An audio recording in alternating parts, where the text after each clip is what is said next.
February महिना हा नागपूरकरांसाठी हत्येचा महिना ठरला आहे।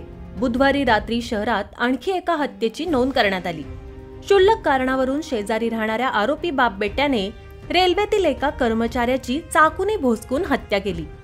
दुर्दैवाची बाब म्हणजे मृतकाच्या पत्नीच्या डोहाळे जेवणाच्या कार्यक्रमातच त्याची हत्या करण्यात आली। या घटनेमुळे परिसरात खळबळ उडाली असून हळहळ व्यक्त करण्यात येत आहे। इमामवाडा पोलीस ठाण्याच्या हद्दीत ही घटना घडली।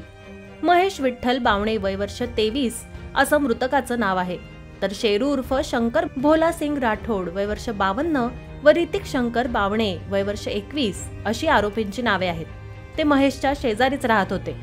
बुधवारी रात्री महेशच्या पत्नीच्या डोहाळे जेवणाचा कार्यक्रम होता। घरी पाहुणे आले होते व हाताला मेहंदी काढण्यासाठी एक तरुणी देखील आली होती। त्या तरुणीच्या आईने शेरूकडून कर्ज घेतलं होतं। ते पैसे मागण्यासाठी शेरू तरुणीजवळ गेला व त्याने तिला शिवीगाळ सुरू केली।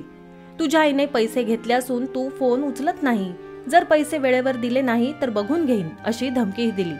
घरात कार्यक्रम असल्याने महेशने शेरूला टोकलं व ज्यांनी पैसे घेतले आहेत त्यांच्या घरी जाऊन पैसे माग असं म्हटलं।